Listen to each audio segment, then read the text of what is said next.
Welcome to my new Old School RuneScape series called Chunk Zoomer. I will be zooming around between different chunks without ever having more than a single chunk unlocked at a time. The rules are simple. I will roll a new chunk every time that I gain a level, one collection lock slot or one quest completion, losing access to my previous chunk. All chunk rolls will be random from the entire map, which means that I will never have any idea where I'll go next. Which means that I will also not be able to prepare for what's to come next. Which leads to my third rule, that I can leave my chunk but I cannot interact with anything outside my chunk apart from banks. This might sound like a weird rule, but I did some theory crafting and I started thinking about what might be possible in this challenge. And without access to a bank, I would simply be locked out of a lot of the fun quest and PVM challenges. A simple example is the Priest in Peril quest. I would already need to roll the correct chunk in my quest progression out of all of the possible chunks in Galenor. But without access to a bank, I would also have to run around with like 25 pure essence or rune essence in my inventory at all times, hoping to luckily roll the temple chunk. And the last rule is that if there's no way to progress in a chunk, I will re-roll a new chunk. This means that if there's no way to gain XP, collection lock slots or complete a quest, I will re-roll the chunk. So here we are in the chunk picker, ready to pick our first chunk. I found this in the settings, which would allow me to choose some areas, for example Mauritania, which I can't access, to remove. I have decided not to touch this at all, so I might roll some chunks that I just simply cannot access and I'll just roll again. This is because I'm afraid of at some point getting access to something and forgetting to change the settings in here, and at that point I might roll a lot of chunks and not realize that I actually have access to something that I then cannot roll because I have disabled it from in here. So I'll just keep every single chunk available, and if we get a Mauritania chunk or something like that, I'll just re-roll it and I won't show it in the video because we will be rolling a lot of chunks.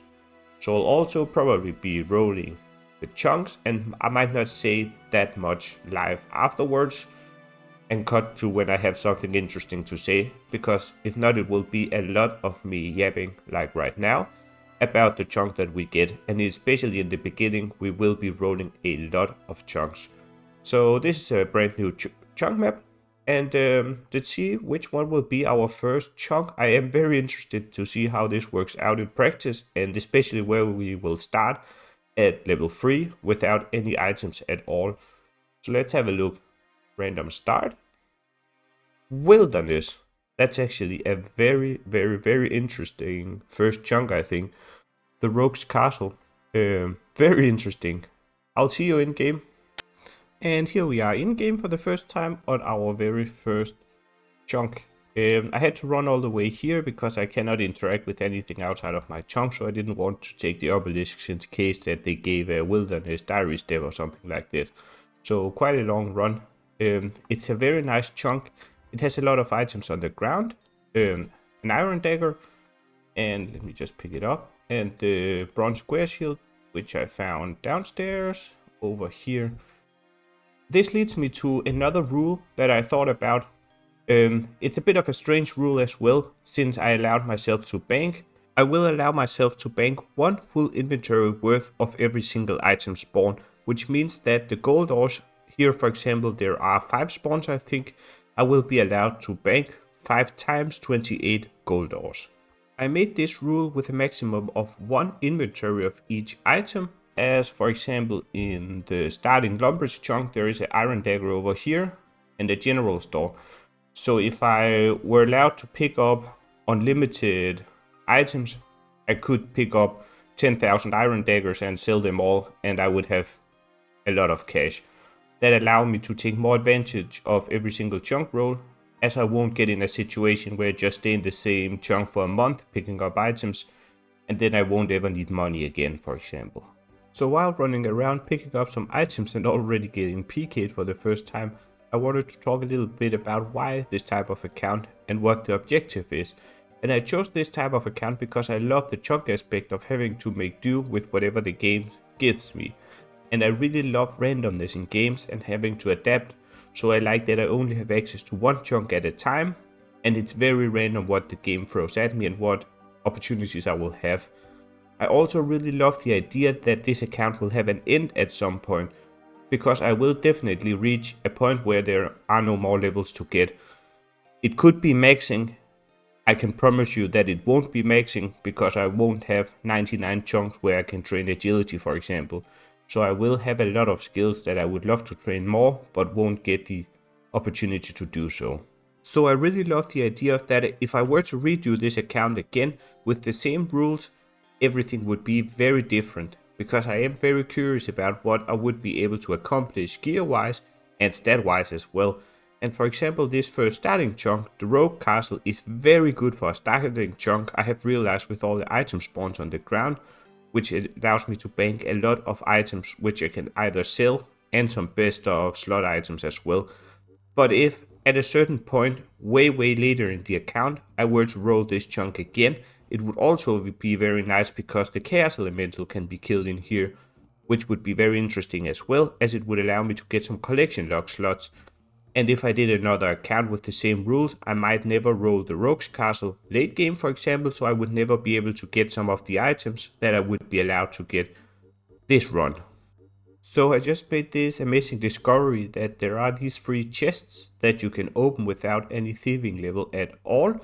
And as you can see, I have just opened it 40 times without finding anything, but when starting this clip with the 3 nature runes was the first time that I actually got something.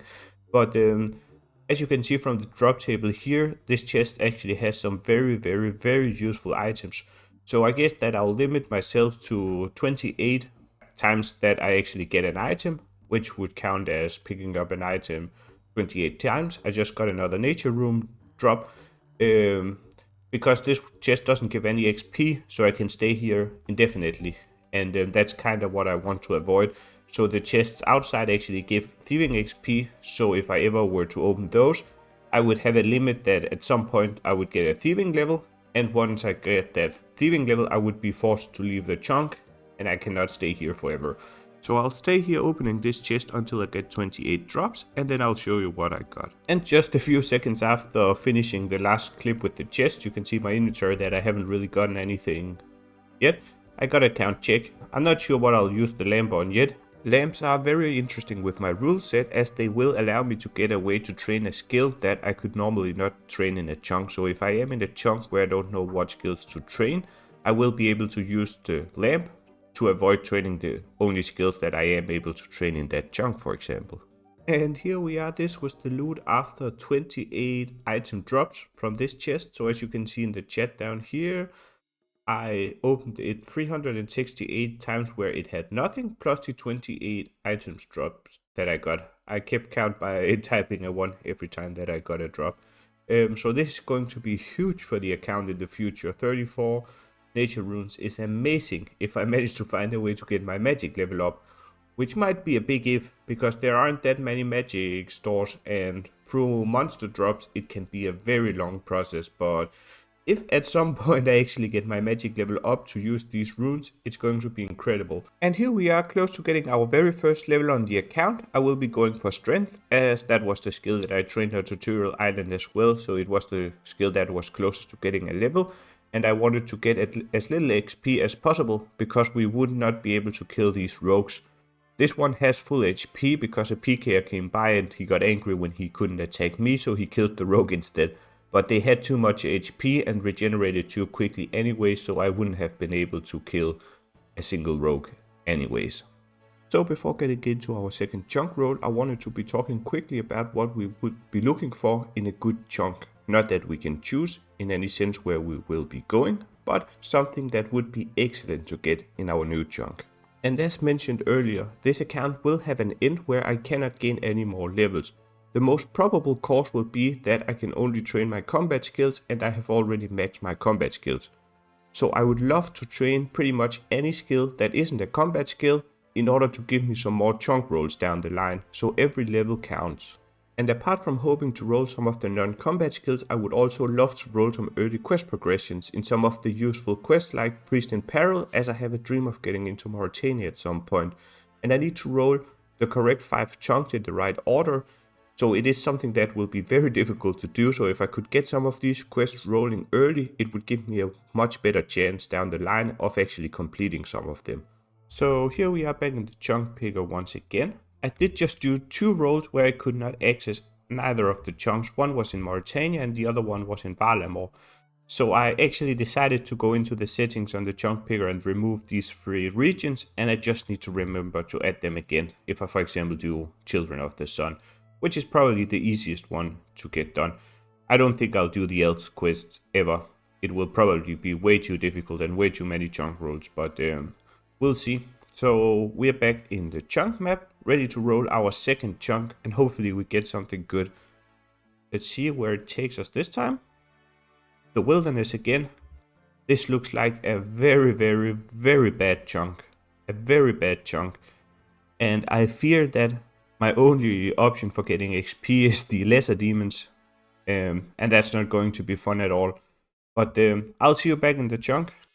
So I was just taking a look around the new chunk, and I saw that there is a wilderness diary task to enter the King Black Dragon's lair. And then, as said, I am allowed to go outside of my chunk, just not do anything out there. So I'll see if it's possible with my 10 HP to get into the King Black Dragon's lair. This might actually be a pretty good time to go. Maybe not the best time to go. I cannot survive a hit here. And I think that's it. That should be our very first achievement diary task.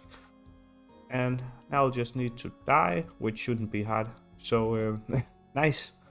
And while dying to the KBD, I noticed that there was an uncut sapphire spawn in the KBD's lair. So I figured that I would try to see if it would be possible to get there and pick it up before dying. Because then in theory I would be able to get 28 sapphires as well. But I think that's going to be impossible. And speaking of dying, I wanted to take a look at the lava maze as well and try and figure out what item spawns I have available in my part of the chunks in the lava maze as well. And I can tell you that it wasn't easy getting in there at all. But after a lot of attempts and some luck, I managed to get to the first checkpoint where I can stand around for a long time and wait for my HP to regenerate. And I managed to get the first item, which is a knife, which will be very, very, very good in the future if I manage to get an axe, as that unlocks fletching as a training method.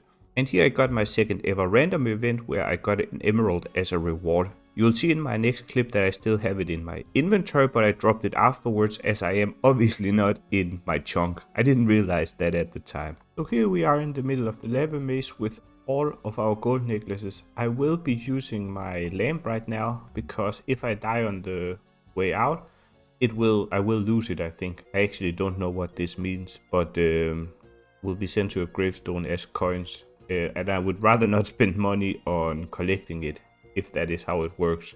So I will use it now instead of carrying it around forever. And I will use it on agility. And this is because if I get some agility levels, I will have a lot more ways to train agility. For example, through shortcuts and more courses. And I would rather not use it on something like fishing, where I would like to use every single XP to get a fish that I can use as food. So that's the lamp used, and I'll probably be using all my lamps in agility for now. And here we are ready to get our second level on the account, and I choose to get an attack level this time as it requires a little bit less XP than strength. And with my rule set, XP will be a resource that I have to spend, because if we for example get a chunk where there are some men or goblins that I can actually kill, if I can get more XP I can get more drops. So it makes more sense for me right now to get an attack level which uses less of these XP.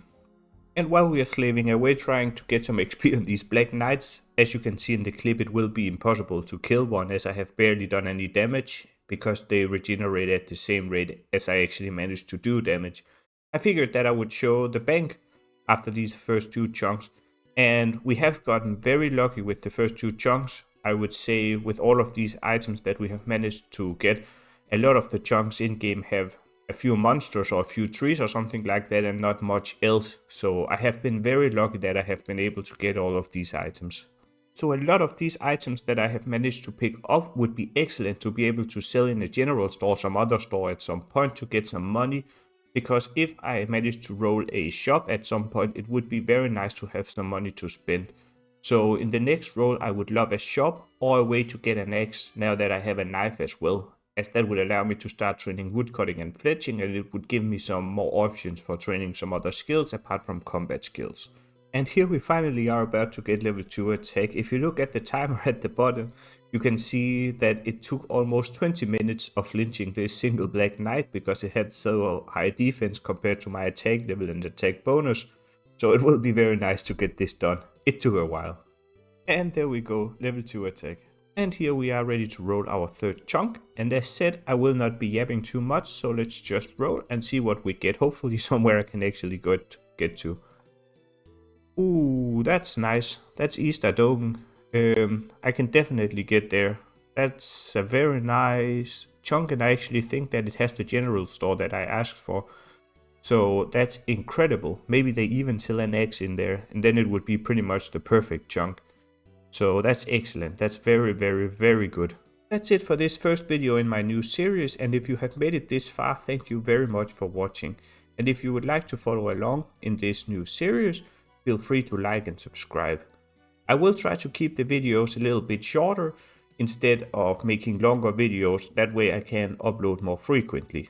And in the next video we'll take a look at this Adi chunk, which appears to be very interesting, so I'm very excited for that. See you soon.